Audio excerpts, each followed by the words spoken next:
बिस्मिल्लाहिर्रहमानिर्रहीम अस्सलाम वालेकुम। Welcome back to my YouTube channel. अगर आप मेरे चैनल पर नए हैं तो मेरे चैनल को सब्सक्राइब करें, वीडियोस को लाइक करें ताकि हर आने वाली नई वीडियो का नोटिफिकेशन सबसे पहले आपको मिले। आज हम Oxford countdown book 6 second edition में चैप्टर नंबर 6 एक्सरसाइज 6 जो कि रेशियो एंड प्रोपोर्शनल पर बेस करती है, हम 6 से स्टार्ट करेंगे। 6 में हमारा फर्स्ट क्वेश्चन है फाइंड द रेशियो ऑफ।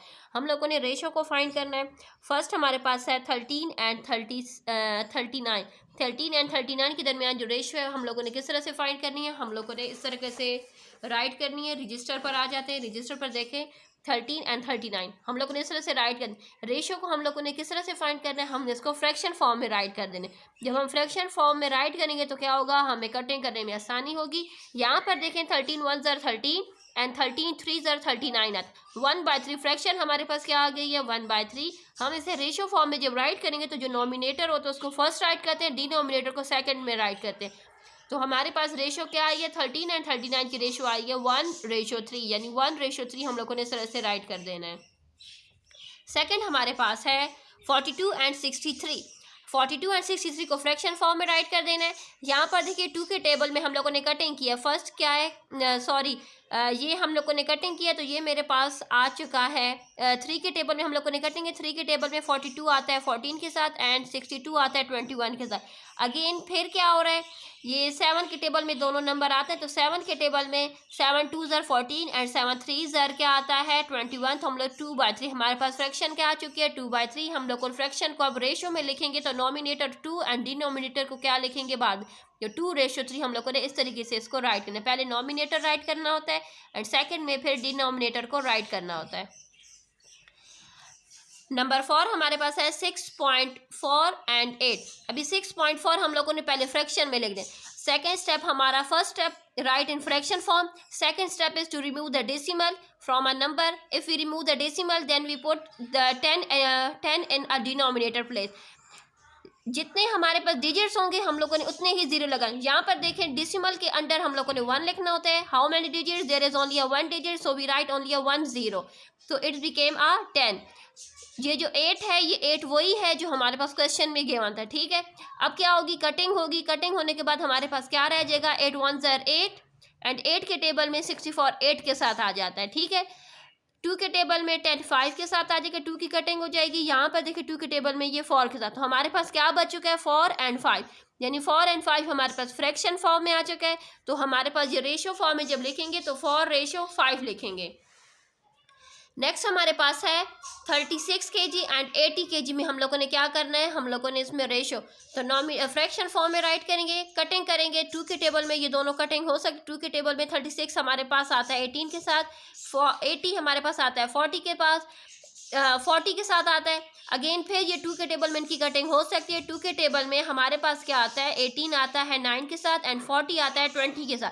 तो हमारे पास क्या है, मजीद कटिंग नहीं हो सकती क्योंकि ये ऑड नंबर है, ये इवन नंबर है, ठीक है। तो हम इसको लिखेंगे 9:20। डायरेक्ट आप लोग 4 के साथ भी कटिंग कर सकते हैं, लेकिन मैंने 2 के साथ इसलिए किया ताकि आप लोग को स्टेप टू स्टेप समझ आ सके। नेक्स्ट हमारे पास है ₹27 एंड ₹63। अभी 27 एंड 63, अभी ये दोनों को देखने से पता लग रहा है कि ये दोनों क्या है, हमारे पास ऑड नंबर्स हैं। हम इनकी कटिंग करेंगे। ये हमारे पास 7 के टेबल में 3 के साथ आता है, दोनों क्या है 7 के टेबल में कटिंग हो जाएगी। 7 के टेबल में 3 के साथ 27 आ जाता है, 7 के टेबल में 7 के साथ आ जाता है हमारे पास 63। तो ये हमारे पास आ जाएगा 27 एंड 63, ये दोनों 9 की ही फैक्टर्स हैं। मुझसे बाय मिस्टेक 7 बोल गया था। तो 9 के टेबल में 27 जो है वो 3 के साथ आता है और 9 के टेबल में 63 जो है वो 7 के साथ आता है। तो दोनों की जो है 9 के फैक्टर्स हैं, इसलिए हम लोग 7/3, मजीद कटिंग नहीं हो सकती क्योंकि दोनों हमारे पास क्या आ चुके हैं, प्राइम नंबर्स आ चुके हैं। तो हम लिखेंगे 3:7। नेक्स्ट हमारे पास है 4 ग्रॉस एंड 3 ग्रॉस, हम लोग उसको फ्रैक्शन फॉर्म में लिखेंगे। दोनों ये तो इवन नंबर है 4, ये ऑड नंबर है और ये ऑड प्राइम नंबर है। तो प्राइम नंबर है इस वजह से मजीद कटिंग नहीं हो सकती। हम इसको रेशियो फॉर्म में 4:3 लिखेंगे। 60 सेंटीमीटर है, 3 मीटर है। अभी देखें ये ऑलरेडी छोटा ही यूनिट है सेंटीमीटर्स में, ये हमारा बड़ा यूनिट है। अब ये देखें हम लोग मीटर्स को क्या करेंगे, सेंटीमीटर्स में कन्वर्ट कर देंगे। 1 metre is equal to 100 centimetre 300 metre को हम लोग जब लिखेंगे तो मीटर की जगह पर क्या लिखेंगे 100। अभी देखिए 3 मल्टीप्लाई बाय 100 करेंगे तो मेरे पास क्या आ गया है 300 मीटर, जिससे मुराद है 300 सेंटीमीटर। अभी मीटर की जगह पर हम लोग क्या लिखेंगे 300 सेंटीमीटर। 60 को अपनी जगह पर उसी तरह लिख देंगे, 3 मीटर्स की जगह पर 300 सेंटीमीटर्स हो जाएगा। दोनों की कटिंग हो जाएगी 61 ज़र 60 एंड 65 ज़र क्या हो जाएगा 65 ज़र 300 आ जाएगा। अगर आसान तरीके से कटिंग करना चाहते हैं तो फर्स्ट इनके जीरोस को कट कर दें। जीरो एक फर्स्ट इसका जीरो कट गया, 60 का एक जीरो काट दें, एक जीरो इसका काट दें, ये कटिंग होगी। अभी हमारे पास बच चुका है 6 एंड 30। 6 के टेबल में 6 1 ज़र 6 एंड 6 5 ज़र 30, तो देखें 1/5 1/5 आ चुके। इससे मुराद है इसका रेशो हमारे पास क्या आएगा 1:5। क्वेश्चन नंबर 9, ₹2 एंड ₹80 के दरमियान हम लोगों ने रेशो फाइंड करने हैं। हम इसको फ्रैक्शन फॉर्म में राइट करेंगे। 2/80, 2 के टेबल में 2 1 ज़र 2 एंड 2 40 ज़र 80, तो हम क्या लिखेंगे 1/40। हमारे पास रेशो क्या आ जाएगी 1:40। पार्ट नंबर 10 इसका स्टार्ट करते हैं। पार्ट नंबर 10 मेरे पास है 0.5 मीटर एंड 75 सेंटीमीटर। हम लोग क्या करेंगे मीटर्स को सेंटीमीटर में कन्वर्ट करने के लिए 1 metre is equal to 100 centimetre. 0.5 को 100 के साथ मल्टीप्लाई करेंगे तो हमारे पास आ चुका है 50। अभी देखें आप लोगों ने 50, अगर आप लोग नहीं कर सकते तो इसका आसान तरीका ये देखें, यहाँ पर एक ज़ीरो है ना, एक ज़ीरो की वजह से क्या हो जाएगा कि एक डेसिमल जो होगा इसका रिमूव हो जाएगा। देखें यहाँ पर अगर हम इसका डेसिमल रिमूव करेंगे तो यहाँ पर ये 10 लिख देंगे। 10 की वजह से क्या हो जाएगा इसका डेसिमल रिमूव हो जाएगा। डेसिमल रिमूव होने के बाद यहाँ पर 5 10 एंड 100, यहाँ पर एक ज़ीरो इसका रिमूव हो गया, एक ज़ीरो इसका रिमूव हो गया। 5 multiply by 10 is equal to 50। इस तरीके से हमारे पास क्या आ चुका है 0.5 metre is equal to 50 centimetre. अब हम इसको फ्रैक्शन फॉर्म में लिखेंगे 50/75। 25 के टेबल में 50 आता है 2 के साथ एंड 75 आता है 3 के साथ, तो ये हमारे पास हो जाएगा 2:3। क्वेश्चन नंबर 1 के 10 पार्ट्स कंप्लीट हो चुके हैं। क्वेश्चन नंबर 2 से स्टार्ट करते हैं। क्वेश्चन नंबर 2 है an alloy contains 13.5 grams of copper. Copper कितना है 13.5 ग्राम। जिंक हमारे पास है 4.5 gram. Find the ratio by the mass of the copper to zinc in a alloy. हम लोगों ने रेशो फाइंड करनी है किस तरीके से, पहले कॉपर टू रेशो, यानी हम लोग जब रेशो फाइंड करेंगे तो फर्स्ट हम लोग कॉपर को लिखेंगे, फिर उसके बाद हम लोगों ने जिंक को लिखना है। यहाँ पर स्टेटमेंट जिस तरीके से हम लोगों से रेशो मांगी जाती है, नंबर जैसे जिसका नाम पहले लिया जाता है, तो हम जब रेशो फाइंड करते हैं तो उसी को हम लोग फर्स्ट राइट करते हैं। हम लोग इस तरीके से पहले स्टेटमेंट लिखेंगे, कॉपर जो हमारे पास गिवन है, जिंक है, ratio is equal to copper, यानी रेशो हमसे मांगी थी कॉपर टू जिंक, तो हम पहले कॉपर को लिखेंगे फिर जिंक को लिखेंगे। हम लोग फिर स्टेटमेंट में नाम के बाद हम लोग वैल्यूज़ को पुट करेंगे। वैल्यूज़ पुट करने के बाद हमारा नेक्स्ट स्टेप क्या होगा, ये डेसिमल है, हम इनके डेसिमल्स को रिमूव करेंगे। डेसिमल के नीचे हम लोग 1 पुट करते हैं। डेसिमल के बाद जितनी भी प्लेसेस होती हैं हम उतने ज़ीरो। डेसिमल के बाद यहाँ पर ओनली 1 प्लेस है, यहाँ पर भी 1 प्लेस है, तो दोनों साइडों को डिनोमिनेटर में 10 लिख देंगे। ठीक है, 10 लिखने के बाद हमारे पास ये नंबर हो जाएगा 135/10 मल्टीप्लाई बाय मल्टीप्लाई जब करेंगे तो दूसरी तरफ जब फ्रैक्शन होती है ना दूसरी तरफ, तो हम क्या कर देते हैं, फ्रैक्शन को नॉमिनेटर को डिनोमिनेटर एंड डिनोमिनेटर को नॉमिनेटर में कन्वर्ट कर देते हैं। ठीक है, जब हम इसको नॉमिनेटर एंड डिनोमिनेटर की पोजीशन जब चेंज कर देंगे तो हमारे पास ये हो जाएगा 10/45। यहाँ पर देखें 10 और 10 की कटिंग हो जाएगी। यहाँ पर 45 जो है 45 1 ज़र 45 एंड 45 3 ज़र 135, तो हमारे पास रेशो क्या आ जाएगी 3:1।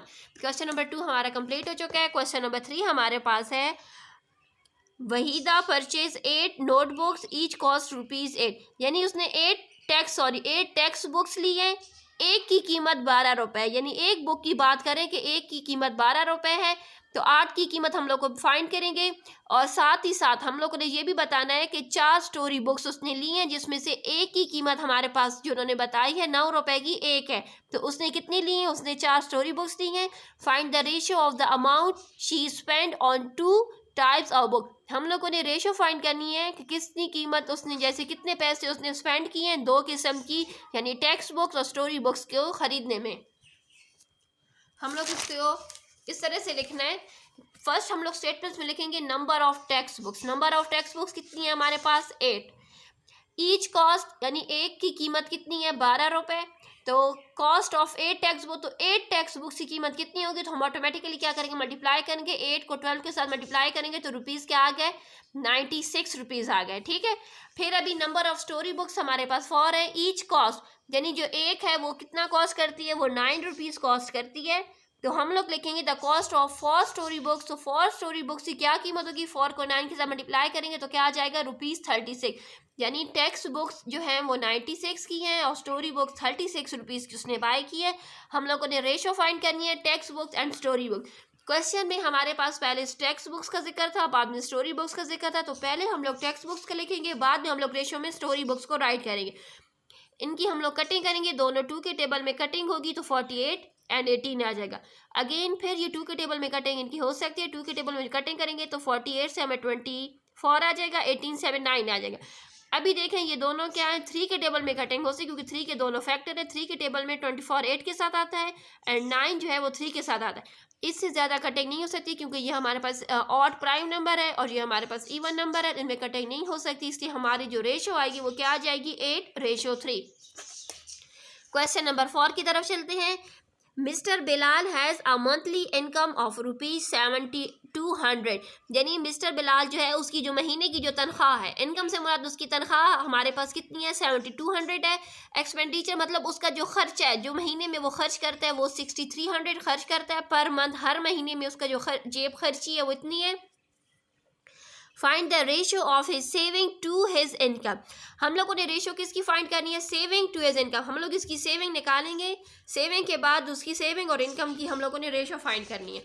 हम लोग इसकी स्टेटमेंट को इस तरह से राइट करेंगे, income is equal to 7200 rupees, expenditure यानी उसका खर्चा है महीने का वो 6300 रुपीज़ है, सेविंग हम लोगों से मांगी गई है, सेविंग हम लोग इस तरह से निकालेंगे कि तनख्वाह जो जितनी उसकी इनकम है उसमें से हम लोग उसका जेब खर्ची जो उसका खर्चा है वो हम लोग माइनस करेंगे, हमने माइनस किया तो हमारे पास आया ₹9। इससे मुराद है कि वो हर महीने 900 रुपीज़ क्या करता है अपनी तनख्वाह में से सेव करता है। हम लोगों ने रेशो निकालनी है सेविंग एंड इनकम की, पहले सेविंग का जिक्र किया गया तो पहले हम लोग सेविंग को राइट करेंगे, फिर हमसे रेशो में कहा गया कि इनकम का, सेविंग और इनकम को इस तरीके से राइट करेंगे तो क्या होगा, फर्स्ट स्टेप 2 0 यहाँ से रिमूव करने हैं, 2 0 को यहाँ से, क्या बच गया 9 एंड 72।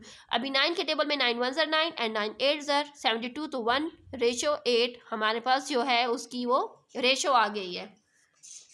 क्वेश्चन नंबर 8 हमारे पास है, Sameena spend 3/4 of his pocket money to buy chocolate, यानी अगर पॉकेट मनी के 4 हिस्से करें जिसमें से 3 हिस्से सिर्फ और सिर्फ वो क्या खाती है, चॉकलेट खाने पर वो खर्च करती है, rest of she purchase chewing gum, यानी बकाया, यानी 3 हिस्से तो वो खर्च कर देते तो एक हिस्सा बच गया चौथाई में से, तो वो एक हिस्से की वो च्यूइंग गम खाती है। Find the ratio of the amount she spend on chocolate to that she spend on chewing gum, यानी हम लोगों ने रेशियो किस तरीके से फाइंड करनी है, सबसे पहले चॉकलेट रेशियो में हम लोगों ने चॉकलेट लिखना है, फिर उसके बाद च्यूइंग गम लिखना है। ठीक है, अभी आए हम लोग स्टेटमेंट की तरफ चलते हैं। यहाँ पर देखें समीना स्पेंड्स ऑन चॉकलेट, अभी देखें ये हमारे पास एक फॉर एग्जांपल एक सर्कल हम लोगों ने बना लिया। ठीक है, जिस तरह हम लोगों को शेप्स में हमें क्वार्टर्स वगैरह पढ़ाया जाता है। ठीक है, यानी 3 हिस्सों की वो चॉकलेट लेती है, यानी 1 2 3, अगर 3 हिस्सों की वो चॉकलेट लेती है तो ऑटोमेटिकली एक हिस्सा ही हमारे पास बच चुका है जिसकी वो क्या लेती है, च्यूइंग गम लेती है। तो हम स्टेटमेंट में इस तरह से मेंशन करेंगे,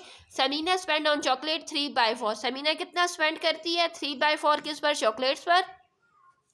suppose Sameena pocket money, for example जो समीना की पॉकेट मनी हम लोगों ने क्या निकाली है 1, क्योंकि इस शेप से ही हमें पता लग रहा है कि जब 3/4 है तो जाहिर सी बात है वो ₹1 में ही कंसिडर किया जाएगा ना, तभी हमारे लिए आसानी हो जाएगी फ्रैक्शन को सॉल्व करने में।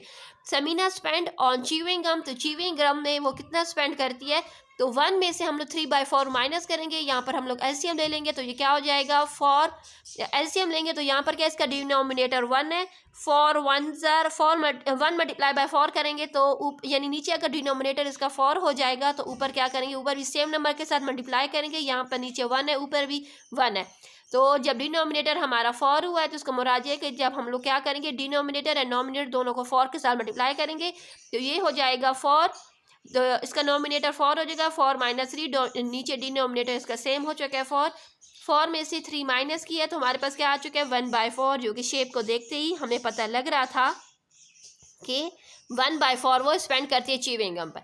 अभी हमसे कहा गया कि रेशो हम लोग को फाइंड करनी है चॉकलेट एंड च्यूइंग गम की। चॉकलेट की वैल्यू राइट कर देंगे च्यूइंग गम। जब हम लोग रेशो का साइन रिमूव करेंगे तो हम क्या करेंगे, यानी हम फ्रैक्शन फॉर्म में, तो वैसे हम लोग रेशो को फ्रैक्शन फॉर्म में राइट करते हैं, लेकिन अब देखें यहाँ पर हमारे पास फ्रैक्शन फॉर्म है। फ्रैक्शन फॉर्म में क्या होता है कि हम लोग डिनोमिनेटर यानी फर्स्ट साइड पर जो हमारे पास गिवन होता है उससे सेम राइट करते हैं, लेकिन जो सेकंड साइड पर जो हमारे पास जैसे दो वैल्यूज में सेकंड वैल्यू जो होती है उसमें हम क्या करते हैं, नॉमिनेटर एंड डिनोमिनेटर की जो प्लेस वैल्यू होती है उसको चेंज कर देते हैं। हमने यहाँ पे इसको प्लेस वैल्यू चेंज किया तो ये 4/1 हो गया। अभी यहाँ पर देखें कटिंग हो जाएगी, कटिंग होने के बाद क्या बचेगा हमारे पास 3/1। तो हम इसको फ्रैक्शन फॉर्म में जब रेशो फॉर्म में लिखेंगे तो 3:1, यानी वो अपनी पॉकेट मनी में से का जो 3 रेशो है वो चॉकलेट पर एंड 1 रेशो जो आया है वो च्यूइंग गम पर स्पेंड करती है। क्वेश्चन नंबर 6 की तरफ चलते हैं। क्वेश्चन नंबर 6 हमारे पास है, इन 70 litre of a mixture of a milk and the water, यानी एक दूध है, दूध का मिक्सचर है, कितना हमारे पास है 70 लीटर है, ठीक है। मिक्सचर के अंदर क्या है, दूध और पानी, यानी मिलावट शुद्ध दूध जो है वो हमारे पास 70 लीटर है। The amount of pure water, जो खालिस दूध है वो हमारे पास क्या है 56 लीटर, यानी 56 लीटर खालिस दूध के अंदर उन्होंने पता नहीं कितना पानी मिक्स किया है कि उसको 70 लीटर उन्होंने बना दिया है। Find the ratio of milk to water, यानी हम लोग को रेशियो निकालनी है milk to water in the mixture, यानी मिल्क की और जो वाटर की रेशियो हम लोगों ने वो निकालनी है। तो हम फर्स्ट लिखेंगे लीटर मिक्सचर ऑफ मिल्क, यानी पानी का जो मिक्सचर था, यानी वो दूध का जो मिक्सचर है जिसमें पानी मिला हुआ है वो हमारे पास 70 लीटर है, लेकिन जो खालिस दूध जो है वो 56, यानी इस लीटर 70 लीटर में 56 लीटर खालिस दूध है, बाकी ऊपर का सारा उन्होंने पानी डाल दिया। हम लोगों ने वाटर को फाइंड करना है। अमाउंट ऑफ वाटर को हम लोग इस तरीके से फाइंड करेंगे कि हम लोग लिखेंगे मिक्सचर जो है मिल्क का, 70 में से प्योर मिल्क को हम लोग माइनस करेंगे तो हमारे पास क्या आ चुका है 14 लीटर। इससे मुराद है कि 70 लीटर में 14 लीटर उन्होंने पानी डाला है ताकि उसको क्या है 56 से 70 लीटर बनाया जाए। Ratio is equal to milk, हम लोगों ने रेशियो निकाली थी ना मिल्क एंड वाटर की, तो मिल्क जो है 56 है, वाटर हमारे पास 14 है। हम लोग इसकी कटिंग करेंगे 2 के टेबल में ये 28 के साथ, ये 7 के साथ, 7 के टेबल में 7 1s एंड 7 के टेबल में 28 4 के साथ। तो हमारे पास जो रेशियो आई है मिल्क टू वाटर की 4:1 आई है। क्वेश्चन नंबर 7 की तरफ चलते हैं। अहमद जो कमाता है वो 5400 रुपीज़ वो महीने के कमाता है, खर्च स्पेंड करता है 45,000, यानी इतने पैसे कमाता है, जब इतने पैसे कमाता है तो इतने पैसे उसमें से खर्च भी करता है। हम लोगों ने रेशो फाइंड करनी है हिज इनकम टू एक्सपेंडिचर, यानी उसकी तनख्वाह और उसकी जेब खर्ची की, और इनकम टू हिज सेविंग, तनख्वाह और उसके बचाने की, जितना वो सेव कर देता है, एक्सपेंडिचर टू हिज सेविंग, यानी जितना वो खर्च करता है और जितना वो बचा लेता है। तो हम लोग इसकी स्टेटमेंट को इस तरह से राइट करेंगे। हम लोग पहले लिखेंगे अर्न कितना करता है, स्पेंड कितना करता है, सेविंग हमें पता नहीं थी, सेविंग हम लोगों ने क्या किया अर्न में से स्पेंड को सेपरेट किया तो हमारे पास क्या आ चुका है 900। हमसे फर्स्ट कहा गया है कि his income to his expenditure, income and expenditure, जितना वो कमा रहा है और जितना वो खर्च कर रहा है, तो कमाई तो उसकी 5400 है और खर्च कर रहा है वो 4500। 2 0 यहाँ से कट हो जाएंगे, 2 0 यहाँ से कट हो जाएंगे, 54 एंड 45 आ चुका है, ठीक है। तो ये देखें 45 जो है वो हमारे पास चला जाएगा 9 के टेबल में, ये दोनों 9 के टेबल में कटेंगे। 9 के टेबल में 54 हमारे पास 6 के साथ आता है एंड 45 हमारे पास 5 के साथ, तो हमारे पास रेशो क्या आ जाएगी 6:5। इनकम टू हिज सेविंग, अभी नेक्स्ट हमसे कहा गया था कि इनकम और सेविंग की रेशो फाइंड करनी है। इनकम हमारे पास है 5400, सेविंग हमारे पास 900 है। 2 0 यहाँ से रिमूव करेंगे, 0 यहाँ से रिमूव करेंगे, 54 एंड 9 आ चुका है 9 के टेबल में 1 के साथ एंड 9 के टेबल में जो है 54 6 के साथ, तो हमारे पास रेशो क्या आ जाएगी 6:1। नेक्स्ट हमारे पास है हिज एक्सपेंडिचर टू सेविंग, यानी जितना वो जेब खर्च कर रहा है और जितना वो बचा रहा है। ये जेब खर्ची हमारे पास इतनी है, सेविंग इतनी है। 2 0 यहाँ से रिमूव हो जाएंगे, 2 0 यहाँ से रिमूव हो जाएंगे, 45:9 आ जाएगा। दोनों की कटिंग हो जाएगी, 9 के टेबल में ये 1 के साथ, 9 के टेबल में ये 5 के साथ, 5:1। इसके साथ हमारी एक्सरसाइज 5A कंप्लीट हो चुकी है। अल्लाह हाफिज़।